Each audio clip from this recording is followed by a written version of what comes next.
Postal info plus എന്ന YouTube ചാനലിലേക്ക് ഏവർക്കും സ്വാഗതം. നമ്മൾ ഇന്ത്യൻ കോൺസ്റ്റിറ്റ്യൂഷൻ സിവിക്സ് സ്റ്റാർട്ട് ചെയ്യുകയാണ്.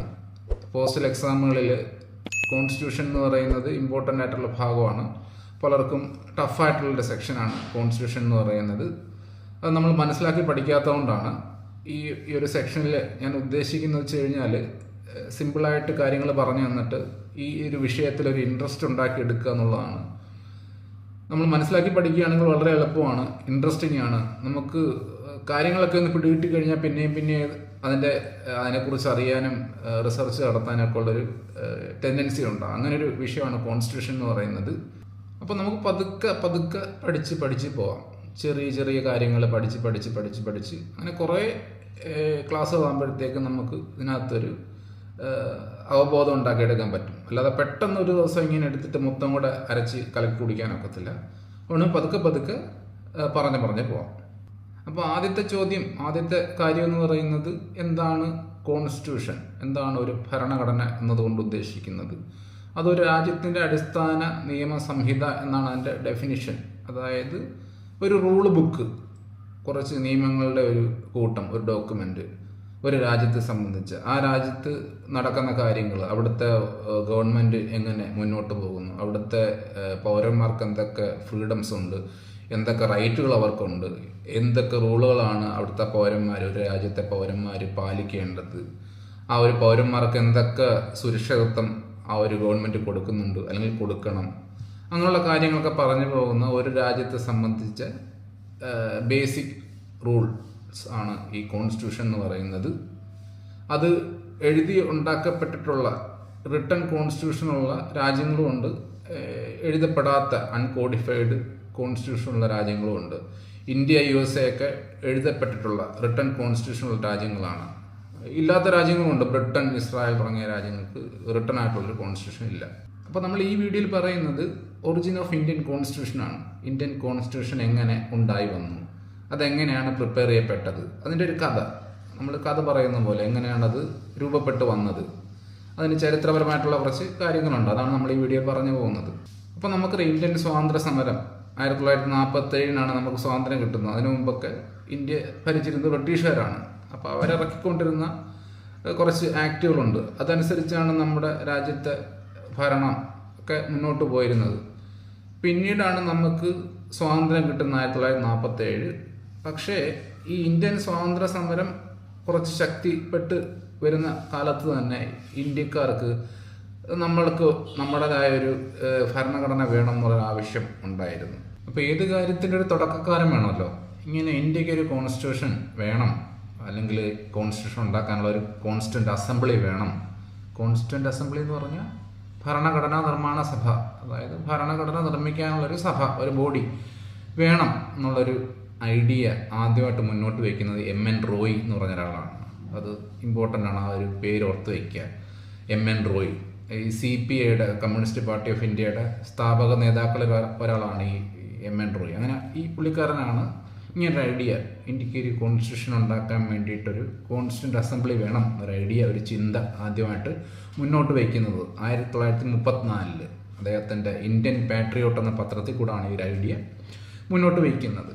പിന്നീട് ഈ ഒരു ആവശ്യം ബാക്കി കോൺഗ്രസ് അതുപോലത്തുള്ള മറ്റ് നേതാക്കളൊക്കെ ഏറ്റെടുക്കുകയുണ്ടായി. സ്വരാജ് പാർട്ടി, ഇതൊക്കെ പല പാർട്ടികളൊക്കെ ഏറ്റെടുക്കുകയുണ്ടായി. അങ്ങനെ 1934 MN റോയ് ഇങ്ങനൊരു ആവശ്യം മുന്നോട്ട് കൊണ്ടുവരുന്നു, ഒരു കോൺസ്റ്റിറ്റ്യൂൻ്റ് അസംബ്ലി വേണം ഇന്ത്യക്ക്. 1935 ആകുമ്പോഴത്തേക്കും INC കോൺഗ്രസും അത് ഏറ്റുപിടിക്കുന്നു. പിന്നീട് നെഹ്റു പോലുള്ള നേതാക്കളും ഇങ്ങനെയുള്ള ആശയമായിട്ട് മുന്നോട്ട് വരുന്നു. പക്ഷേ ബ്രിട്ടീഷുകാരുടെ ഭാഗത്തുനിന്നും അവഗണനയാണ് ഉണ്ടായത്, അവർ തള്ളിക്കളയാനുണ്ടായത് ഇങ്ങനെ ഒരു ആവശ്യം. ഇതിനു മുമ്പ് അങ്ങനെയാണല്ലോ, പല ആവശ്യങ്ങളും ഇന്ത്യക്കാരെ കൊണ്ടുപോയി അവർ തള്ളിക്കളയും. അതുപോലെ ആദ്യമൊക്കെ ബ്രിട്ടീഷുകാർ ഈ ആവശ്യം തള്ളിക്കളഞ്ഞു. പക്ഷേ രണ്ടാം ലോക മഹായുദ്ധത്തിന് ശേഷം ബ്രിട്ടനിൽ ഭരണമാറ്റമൊക്കെ ഉണ്ടാവുകയാണ്. അതിനുശേഷം അവർക്ക് ഒരു അലിവ് വന്നു. അവർ ഈ ഒരു കോൺസ്റ്റിറ്റ്യൂൻ്റ് അസംബ്ലി വേണം, അല്ലെങ്കിൽ ഇന്ത്യക്ക് ഒരു സ്വന്തമായിട്ട് ഭരണഘടന വേണം എന്നുള്ള ആശയത്തിനോടുള്ള ഒരു എതിർപ്പ് പതുക്കെ അയയാൻ തുടങ്ങി. അങ്ങനെ ക്ലെമന്റ് ആറ്റ്ലി പ്രൈം മിനിസ്റ്ററായിട്ടുള്ള ബ്രിട്ടീഷ് ഗവൺമെൻറ് 3 ആൾക്കാരെ ഇങ്ങോട്ട് അയക്കുവാണ്. അതായത് ഈ അധികാര കൈമാറ്റം നടത്തുന്നതിനെക്കുറിച്ച് ഇന്ത്യൻ നേതാക്കളോട്ടൊക്കെ ചർച്ച ചെയ്യാനായിട്ട് 3 പേരെ, ക്യാബിനറ്റ് മിനിസ്റ്റേഴ്സിനെ, ക്യാബിനറ്റ് മിഷൻ എന്നാണ് അതിനെ പറയുന്നത്, 3 പേരെ ഇങ്ങോട്ട് അയക്കുകയുണ്ടായി. ഈ ഇന്ത്യയിലേക്ക് അയച്ച ക്യാബിനറ്റ് മിഷനകത്ത് 3 പേരാണ് ഉണ്ടായിരുന്നത്: പെറ്റിക് ലോറൻസ്, സ്റ്റെഫോർഡ് ക്രിപ്സ്, എ.വി. അലക്സാണ്ടർ. അങ്ങനെ ഈ ക്യാബിനറ്റ് മിഷൻ ഇന്ത്യയിലേക്ക് വരികയും ഇന്ത്യയിലെ നേതാക്കളുമായിട്ടൊക്കെ ചർച്ച ചെയ്തിട്ട് ഒരു കോൺസ്റ്റിറ്റ്യൂന്റ് അസംബ്ലി രൂപീകരിക്കാമെന്ന തീരുമാനത്തിലേക്ക് എത്തുകയും ചെയ്തു. അങ്ങനെ ഈ ക്യാബിനറ്റ് മിഷൻ്റെ റിപ്പോർട്ട് പ്രകാരം ക്യാബിനറ്റ് മിഷൻ റിപ്പോർട്ട് സമർപ്പിച്ചത് 1946 മെയ് 16-നാണ്. ഏതൊരു മിഷനും ഏതൊരു പഠിക്കാൻ വരുന്ന മിഷനും അവരുടെ പഠനമൊക്കെ കഴിഞ്ഞിട്ട് അതിൻ്റെ റിപ്പോർട്ട് സമർപ്പിക്കും. അങ്ങനെ ക്യാബിനറ്റ് മിഷൻ ഇവിടെ വന്നിട്ട് ഇങ്ങനൊരു ഭരണഘടന വേണോ വേണ്ടയോ, അവർ പറയുന്നത് കറക്റ്റാണോ എന്നുള്ള കാര്യത്തിലൊക്കെ ചർച്ച നടത്തിയിട്ട് റിപ്പോർട്ട് സമർപ്പിച്ച് 1946 മെയ് 16-ന് ഈ റിപ്പോർട്ട് അനുസരിച്ച് അല്ലെങ്കിൽ അവരുടെ തീരുമാനം അനുസരിച്ച് കോൺസ്റ്റിറ്റ്യൂന്റ് അസംബ്ലിയിലേക്ക് അല്ലെങ്കിൽ കോൺസ്റ്റിറ്റ്യൂന്റ് അസംബ്ലി രൂപീകരിക്കാനുള്ള ഒരു ഇലക്ഷനൊക്കെ നടക്കട്ടെ എന്നുള്ള തീരുമാനത്തിലായി. ഈ ഒരു ഇലക്ഷനകത്ത് 389 സീറ്റുകളാണ് ഉണ്ടായിരുന്നത്. അതിൽ 208 സീറ്റുകൾ കോൺഗ്രസ് INC നേടി, മുസ്ലിം ലീഗ് 73, ബാക്കിയുള്ളത് 15 സീറ്റുകൾ. പ്രിൻസ്ലി സ്റ്റേറ്റ്സിൽ നിന്ന് 93 സീറ്റുകൾ. പ്രിൻസ്ലി സ്റ്റേറ്റ് എന്ന് പറയുമ്പോഴത്തേക്കും ബ്രിട്ടീഷ് പ്രൊവിൻസസ് ഉണ്ട്, പ്രിൻസ്ലി സ്റ്റേറ്റുകളുണ്ട്. ബ്രിട്ടീഷുകാർ ഡയറക്റ്റ് ഭരിക്കുന്ന ഏരിയയുണ്ട്. ആ ബ്രിട്ടീഷുകാരുടെ കീഴിൽ നാട്ടുരാജാക്കന്മാർ പേരിന് ഭരിക്കുന്ന സ്ഥലങ്ങളുമുണ്ട്. അവിടെയാണ് ഈ പ്രിൻസ്ലി സ്റ്റേറ്റ് എന്ന് പറയുന്നത്. അപ്പോൾ അവിടുന്ന് 93 സീറ്റ് ഉണ്ടായിരുന്നു. അങ്ങനെ 1946 ഡിസംബർ 6-ന് ഈ CA കോൺസ്റ്റിറ്റ്യൂന്റ് അസംബ്ലി സെറ്റപ്പായി നിലവിൽ വന്നു. ഇങ്ങനെ 1946 ഡിസംബർ 6-ന് കോൺസ്റ്റിറ്റ്യൂന്റ് അസംബ്ലി സെറ്റപ്പായി എസ്റ്റാബ്ലിഷ്ഡ് ആയി. അതിൻ്റെ ഫസ്റ്റ് മീറ്റിംഗ് നടന്നത് ഡിസംബർ 9-നാണ്, 1946 ഡിസംബർ 9-ന്. അപ്പോൾ ഈ കോൺസ്റ്റിറ്റ്യൂന്റ് അസംബ്ലിയിൽ 389 സീറ്റുകളുണ്ടായിരുന്നു, അംഗങ്ങളുണ്ടായിരുന്നു. അപ്പോൾ ഇതിനകത്ത് പക്ഷേ ഈ ഫസ്റ്റ് മീറ്റിങ്ങിൽ 211 വരെ വന്നിട്ടുണ്ടായിരുന്നുള്ളൂ. കാരണം എന്താണെന്ന് വെച്ച് കഴിഞ്ഞാൽ മുസ്ലിം ലീഗ് അന്ന് വിട്ടു തന്നു. അവർക്ക് സെപ്പറേറ്റ് രാഷ്ട്രം വേണം എന്നുള്ള ആവശ്യം ഉണ്ടായിരുന്നു. അതുകൊണ്ട് അവരിനകത്ത് നിന്ന് വിട്ടു തന്നു, ബോയ്ക്കോട്ട് ചെയ്ത്. പിന്നെ പ്രിൻസ്ലി സ്റ്റേറ്റ്സിൽ നിന്ന് ഈ നാട്ടുരാജാക്കന്മാരുടെ പറഞ്ഞല്ലോ, അവിടുന്നുള്ള മെമ്പേഴ്സും ഉണ്ടായിരുന്നില്ല. നാട്ടുരാജാക്കന്മാർക്ക് ഭയമായിരുന്നു തങ്ങളുടെ അധികാരം നഷ്ടപ്പെടുമോ എന്നുള്ള കാര്യത്തിൽ ഒരു കോൺസ്റ്റിറ്റ്യൂന്റ് അസംബ്ലി വന്നാലേ. അതുകൊണ്ട് അവിടെ നിന്നും സഹകരണം ഉണ്ടായിരുന്നില്ല. അതുകൊണ്ട് 211 മെമ്പേഴ്സ് മാത്രമേ ആ ഒരു ഫസ്റ്റ് മീറ്റിംഗിൽ ഉണ്ടായിരുന്നുള്ളൂ. 1946 ഡിസംബർ 6-ാം തീയതി കോൺസ്റ്റിറ്റ്യൂന്റ് അസംബ്ലി നിലവിൽ വന്ന് എസ്റ്റാബ്ലിഷ്ഡ് ആയി. അതിൻ്റെ ഫസ്റ്റ് മീറ്റിംഗ് അതേ വർഷം ഡിസംബർ 9-ാം തീയതി നടന്നു. അതിൽ ഗ്രൂപ്പിലെ ഏറ്റവും പ്രായം ചെന്ന ആളായിട്ടുള്ള ഡോക്ടർ സച്ചിദാനന്ദ സിൻഹയെ ടെമ്പററി ചെയർമാനായിട്ട് തിരഞ്ഞെടുത്ത്, 2 വൈസ് പ്രസിഡൻസിനെയും തിരഞ്ഞെടുത്ത്. അതിൽ VT കൃഷ്ണമാചാരി, HC മുഖർജിയാണ് 2 വൈസ് പ്രസിഡന്റുമാർ. ഈ ഡോക്ടർ രാജേന്ദ്ര പ്രസാദിനെ പ്രസിഡൻ്റായിട്ട് പിന്നീട് ഇലക്ഷൻ വഴി തിരഞ്ഞെടുക്കാനുണ്ടായത്. അങ്ങനെ കോൺസ്റ്റിറ്റ്യൂന്റ് അസംബ്ലിയൊക്കെ രൂപീകരിച്ചു. പിന്നെ പറയാവുന്നൊരു ഇമ്പോർട്ടൻറ്റ് മൈൽ സ്റ്റോൺ ആണ് ജവഹർലാൽ നെഹ്റു മുന്നോട്ട് കൊണ്ടുവന്ന കോൺസ്റ്റിറ്റ്യൂന്റ് അസംബ്ലിയിൽ മുന്നോട്ട് കൊണ്ടുവന്ന ഒബ്ജക്റ്റീവ് റെസൊല്യൂഷൻ, ലക്ഷ്യപ്രമേയം എന്ന് പറയുന്നൊരു കാര്യം. ആ ഒരു കാര്യത്തിൽ ഇന്ത്യയുടെ ഭരണഘടന എങ്ങനെയായിരിക്കണം എന്നുള്ള ഒരു ഐഡിയയൊക്കെ അദ്ദേഹം പറയുന്നുണ്ട്. അപ്പോൾ ആ ഒരു റെസൊല്യൂഷൻ അദ്ദേഹം കൊണ്ടുവന്ന ആ പ്രമേയമാണ് പിന്നീട് ഇന്ത്യയുടെ ഇപ്പോഴത്തെ ഭരണഘടനയുടെ ആമുഖമായിട്ട് മാറുന്നത്. ആമുഖത്തിൻ്റെ ശില്പി നെഹ്റു എന്നൊക്കെ നമ്മൾ പഠിക്കാറുണ്ട്. അപ്പോൾ അദ്ദേഹം കൊണ്ടുവന്ന കോൺസ്റ്റിറ്റ്യൂന്റ് അസംബ്ലിയുടെ രൂപീകരണത്തിന് ശേഷം അദ്ദേഹം കൊണ്ടുവന്ന ഈ ഒരു ഒബ്ജക്റ്റീവ് റെസൊല്യൂഷൻ എന്ന പ്രമേയത്തിൽ നിന്നാണ് ഈ ഒരു ആമുഖം, നമ്മുടെ ഇന്ത്യയുടെ കോൺസ്റ്റിറ്റ്യൂഷൻ്റെ ആമുഖം രൂപീകരിക്കപ്പെട്ട് വരുന്നത്. അതിൻ്റെ മോഡിഫൈഡ് വെർഷനാണത്. അതിനെക്കുറിച്ച് നമ്മൾ ഇനി തുറന്ന് പഠിക്കുന്നുണ്ട്. അപ്പോൾ അത് പറഞ്ഞപ്പം കണക്റ്റായിട്ടങ്ങ് പറഞ്ഞതേ ഉള്ളൂ. ഈ കോൺസ്റ്റിറ്റ്യൂന്റ് അസംബ്ലിയെ കൊണ്ടുവന്നിരിക്കുന്നത് ഇന്ത്യക്ക് വേണ്ടി ഒരു ഭരണഘടന ഉണ്ടാക്കുക എന്നുള്ള ലക്ഷ്യത്തോടെയാണ്. അപ്പോൾ ഇങ്ങനെ കോൺസ്റ്റിറ്റ്യൂന്റ് അസംബ്ലി ഭരണഘടന രൂപീകരിക്കുന്നതിന് വേണ്ടിയിട്ട് ഒരുപാട് കമ്മിറ്റികളെ ഇങ്ങനെ അറേഞ്ച് ചെയ്ത്, കുറേ കമ്മിറ്റികളുണ്ടായിരുന്നു കോൺസ്റ്റിറ്റ്യൂന്റ് അസംബ്ലിയിൽ. അപ്പോൾ അങ്ങനെയാണല്ലോ, നമുക്കിപ്പോൾ എവിടെയെങ്കിലും ഒരു കാര്യം ചെയ്യണമെങ്കിൽ ഒരുപാട് കമ്മിറ്റികളുണ്ടാവും. ഓരോ സെക്ഷൻ ചെയ്യുന്ന ഓരോ കമ്മിറ്റികളായിരിക്കും. അങ്ങനെ ഈ കോൺസ്റ്റിറ്റ്യൂഷൻ്റെ രൂപീകരണത്തിനും ഒരുപാട് കമ്മിറ്റികളുണ്ടായിരുന്നു. അതിൽ ഇമ്പോർട്ടൻ്റ് ആയിട്ടുള്ള കമ്മിറ്റിയാണ് ഡ്രാഫ്റ്റിംഗ് കമ്മിറ്റി എന്ന് പറയുന്നത്. അപ്പോൾ ഈ കമ്മിറ്റികളും അതിൻ്റെ ചെയർമാൻ്റെയും പേരാണ് ഇപ്പോൾ നിങ്ങൾ സ്ക്രീനിൽ കാണുന്നത്. Drafting committee, union power committee, union constitution committee, അങ്ങനെ ഒരുപാട് കമ്മിറ്റികളുണ്ട്. അപ്പോൾ അതിൻ്റെ ഓരോന്നിനും ചെയർമാൻ, ഇപ്പോൾ ഡ്രാഫ്റ്റിംഗ് കമ്മിറ്റിയുടെ ചെയർമാൻ അംബേദ്കർ, യൂണിയൻ പവർ കമ്മിറ്റിയുടെ ചെയർമാൻ നെഹ്റു. ഇങ്ങനെ അത് നിങ്ങൾ ജസ്റ്റ് ഒന്ന് വായിച്ച് വെച്ചിരിക്കുക എത്ര കമ്മിറ്റികൾ, എന്നിട്ട് അതിൻ്റെ ചെയർമാൻ്റെ പേര്. പിന്നെ ഈ കമ്മിറ്റികളെ കൂടാതെ സബ് കമ്മിറ്റികളുമുണ്ട് അതിനകത്ത്. ഇപ്പോൾ ഫണ്ടമെൻ്റൽ റൈറ്റ്സ് സബ് കമ്മിറ്റി, അതിൻ്റെ chairman JB Kripalani, minority sub committee, അങ്ങനെ സബ് കമ്മിറ്റികളും ഉണ്ടായിരുന്നു. അപ്പോൾ ഈ കമ്മിറ്റികളിൽ ഏറ്റവും ഇമ്പോർട്ടൻ്റ് ഡ്രാഫ്റ്റിംഗ് കമ്മിറ്റി ആയിരുന്നു. ഡ്രാഫ്റ്റിംഗ് കമ്മിറ്റി അംബേദ്കർ ചെയർമാനായിട്ടുള്ള ഈ ഡ്രാഫ്റ്റിംഗ് കമ്മിറ്റിയുടെ കടമ എന്താണെന്ന് വെച്ച് കഴിഞ്ഞാൽ ഈ ഉണ്ടാക്കാൻ പോകുന്ന ഭരണഘടനയുടെ ഒരു ഡ്രാഫ്റ്റ്, ഒരു ബ്രീഫ് രൂപം, കരട് എന്നൊക്കെ പറയും, അതുണ്ടാക്കുക എന്നുള്ളതാണ് ഡ്രാഫ്റ്റിംഗ് കമ്മിറ്റിയുടെ കടമ. അപ്പോൾ അതിനകത്തുള്ള 7 മെമ്പേഴ്സിൻ്റെ പേരുകളെന്ന് ഓർത്ത് വെച്ചിരിക്കുക. DP Khaitan, Ambedkar, Muhammad Saadulla, N Gopalaswamy, BL Mitter, Alladi Krishnaswamy Iyer, KM Munshi. ഇത് നമുക്ക് ഒരു കോഡൊക്കെ വെച്ചിട്ട് ലിങ്ക് ചെയ്ത് ഒരു വീഡിയോ ഞാൻ ചെയ്യുന്നുണ്ട്. ഇപ്പോൾ എല്ലാം കൂടെ പറഞ്ഞ് കൺഫ്യൂഷൻ ആക്കുന്നില്ല. ഈ 7 മെമ്പേഴ്സിനെ ഓർത്തിരിക്കാൻ, ഈ ഡ്രാഫ്റ്റിംഗ് കമ്മിറ്റിയിലെ 7 മെമ്പേഴ്സിനെ ഓർത്തിരിക്കാൻ ഒരു കോഡ് ഞാൻ പ്രിപ്പയർ ചെയ്തിട്ടുണ്ട്. അത് ഇനിയുള്ള വീഡിയോകളിൽ പറയാം, ഇപ്പോൾ എല്ലാം കൂടെ പറയണ്ട. അപ്പോൾ ഇനി 7 മെമ്പേഴ്സാണ് ഈ ഡ്രാഫ്റ്റിംഗ് കമ്മിറ്റിയിൽ ഉണ്ടായിരുന്നത്. പിന്നീട് ഈ N മാധവ് റാവു, അത് BL മിത്തർ കുറച്ച് ഹെൽത്ത് പ്രോബ്ലംസ് ആയിട്ട് മാറിയിട്ട് N മാധവ് റാവു റീപ്ലേസ് ചെയ്തു. പിന്നീട് TT കൃഷ്ണമാചാരി റീപ്ലേസ് ചെയ്യുന്നു DP ഖൈത്താനെ. അങ്ങനെ ഈ കോൺസ്റ്റിറ്റ്യൂഷൻ്റെ കരട് രൂപം നിർമ്മിക്കുക എന്നുള്ള ജോലിയുള്ള ഈ ഡ്രാഫ്റ്റിംഗ് കമ്മിറ്റി അതിൻ്റെ ഡ്രാഫ്റ്റുകൾ സബ്മിറ്റ് ചെയ്യുകയുണ്ടായി. 1948 ഫെബ്രുവരിയിൽ ഫസ്റ്റ് ഡ്രാഫ്റ്റ്, പിന്നെ ഒക്ടോബർ, നവംബർ, അങ്ങനെ നവംബർ മാസത്തിൽ അതിൻ്റെ ഫൈനൽ ഡ്രാഫ്റ്റ് സമർപ്പിച്ച് ഡ്രാഫ്റ്റിംഗ് കമ്മിറ്റി. ആ ഒരു ഫൈനൽ ഡ്രാഫ്റ്റിൻ്റെ പുറത്ത് ഒരുപാട് ചർച്ചകൾ പിന്നെയും നടന്ന് ഏകദേശം 1 വർഷക്കാലം. അങ്ങനെ ഇങ്ങനൊരു ഡ്രാഫ്റ്റിൻ്റെ ഫൈനൽ രൂപം കോൺസ്റ്റിറ്റ്യൂൻ്റ് അസംബ്ലി അംഗീകരിക്കുന്നത് 1949 നവംബർ 26-നാണ്. അങ്ങനെ അത് ഓക്കെ ആയി. പക്ഷേ അത് നിലവിൽ വരുന്നത് 1950 ജനുവരി 26-നാണ്.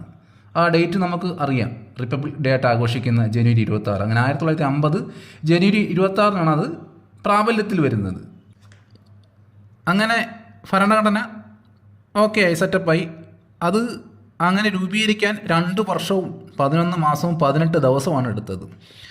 പിന്നെ അതിനകത്ത് ആ രൂപീകരിക്കുന്ന സമയത്ത് ആ ഫ്രഷ് ടൈമിൽ അതിനകത്ത് 8 ഷെഡ്യൂളുകളുണ്ടായിരുന്നു, 22 പാർട്സുകളുണ്ടായിരുന്നു, 395 ആർട്ടിക്കിളുകളുണ്ടായിരുന്നു. ഇത് ജസ്റ്റ് ഒന്ന് കേട്ടിരിക്കുക. ഈ ഷെഡ്യൂളുകൾ, പാർട്ടുകൾ, ആർട്ടിക്കിളുകൾ ഇതൊക്കെ വിശദമായിട്ട് നമ്മൾ ഡീറ്റെയിൽഡ് ആയിട്ട് ഇനി പഠിക്കുന്നുണ്ട്, പറഞ്ഞു പോകുന്നുണ്ട്. ജസ്റ്റ് ഒന്ന് കേട്ടിരിക്കുക. ഇന്ത്യ പാകിസ്ഥാൻ പാർട്ടീഷൻ മൂലം ഈ ഒരു കോൺസ്റ്റിറ്റ്യൂന്റ് അസംബ്ലിയിലെ മെമ്പേഴ്സിൻ്റെ എണ്ണം കുറയുന്നുണ്ട്. അതങ്ങനെയാണല്ലോ, കുറയുമല്ലോ, പാകിസ്ഥാൻ്റെ അങ്ങ് പോയില്ലയോ. അപ്പം 389 എന്നുള്ളതിനകത്ത് നിന്ന് 299 കുറയുന്നുണ്ട്, ചുരുങ്ങുന്നുണ്ട് കോൺസ്റ്റിറ്റ്യൂന്റ് അസംബ്ലിയിലെ അംഗങ്ങളുടെ എണ്ണം. അപ്പോൾ ഇതാണ് ഇന്ത്യൻ കോൺസ്റ്റിറ്റ്യൂഷൻ്റെ രൂപീകരണത്തിന് പിന്നിലെ ഫ്ലാഷ് ബാക്ക് സ്റ്റോറി. ഇത് വളരെ സിമ്പിളായിട്ട്, ആക്ച്വലി അത് എത്രയുണ്ടോ അതിനകത്തൊക്കെ ഒരുപാട് കുറച്ച് സിമ്പിളായിട്ടാണ് ഞാൻ പറഞ്ഞു പോയിരിക്കുന്നത്. കാരണം നമ്മൾ എല്ലാം കൂടെ അങ്ങ് എടുത്തിട്ട് ആദ്യം കേട്ടിട്ട് കൺഫ്യൂസ്ഡ് ആക്കേണ്ട കാര്യമില്ല. പതുക്കെ സിമ്പിളായിട്ട് പഠിച്ചു പോയാൽ മതിയാവും. അപ്പോൾ ഇതിനകത്തുനിന്നുള്ള കുറച്ച് ചോദ്യോത്തരങ്ങൾ നമുക്കൊന്ന് പരിചയപ്പെടാം. കാരണം നമ്മൾ ആക്ച്വലി കാര്യം മനസ്സിലായി, പക്ഷേ ഇനി നമുക്ക് എക്സാം വൈസിൽ ഈ ഒരു പോർഷനെ സമീപിക്കേണ്ടതുണ്ട്. അതുകൊണ്ട് ഈ ഭാഗത്തു നിന്ന് ചോദിക്കാൻ സാധ്യതയുള്ള ചോദ്യോത്തരങ്ങൾ ഞാനൊന്ന് പറഞ്ഞു പോകുന്നുണ്ട്. ജസ്റ്റ് ഒന്ന് കേട്ടിരിക്കുക. ഓക്കെ. ലോകത്തിലെ ഏറ്റവും ബൃഹത്തായ ഭരണഘടന ഇന്ത്യൻ ഭരണഘടന. ലിഖിത ഭരണഘടനകളിൽ ഏറ്റവും ചെറുതും പഴക്കമുള്ളതുമായ ഭരണഘടന അമേരിക്കൻ കോൺസ്റ്റിറ്റ്യൂഷൻ. ഇന്ത്യൻ ഭരണഘടനയുടെ പിതാവ് BR അംബേദ്കർ.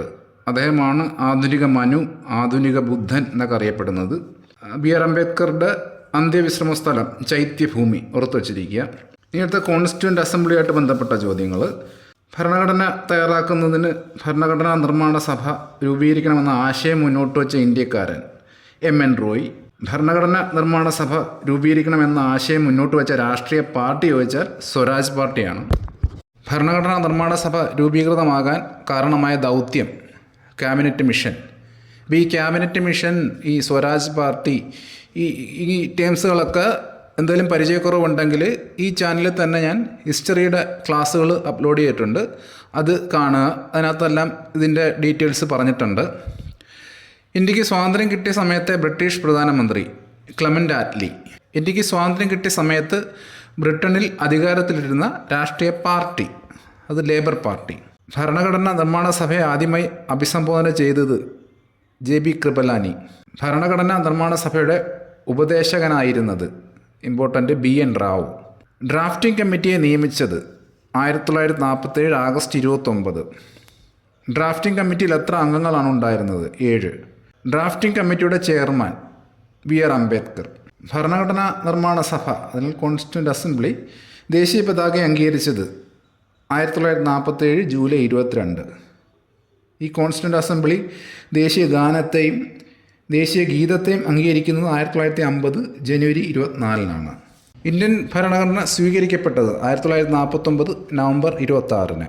ഇന്ത്യൻ ഭരണഘടന നിലവിൽ വന്നത് 1950 ജനുവരി 26. ഇന്ത്യ റിപ്പബ്ലിക് ആയത് 1950 ജനുവരി 26 സെയിം. ദേശീയ നിയമദിനമായി ആചരിക്കുന്നത് ലോ ഡേ, അത് ഈ ഇന്ത്യൻ ഭരണഘടന സ്വീകരിക്കപ്പെട്ട നവംബർ 26. ഇന്ത്യ റിപ്പബ്ലിക് ദിനമായി ആഘോഷിക്കുന്നത് ജനുവരി 26. അപ്പോൾ ഈ വീഡിയോ ഇവിടെ വെച്ച് തൽക്കാലം നിർത്തുവാണ്. ബാക്കിയുള്ള സെക്ഷനുകൾ ഉടൻ തന്നെ അപ്ലോഡ് ചെയ്യുന്നതായിരിക്കും. വീഡിയോയെക്കുറിച്ചുള്ള അഭിപ്രായങ്ങളും നിർദ്ദേശങ്ങളും കമൻറ്റുകളെ രേഖപ്പെടുത്തുക, സപ്പോർട്ട് ചെയ്യുക. Thank you.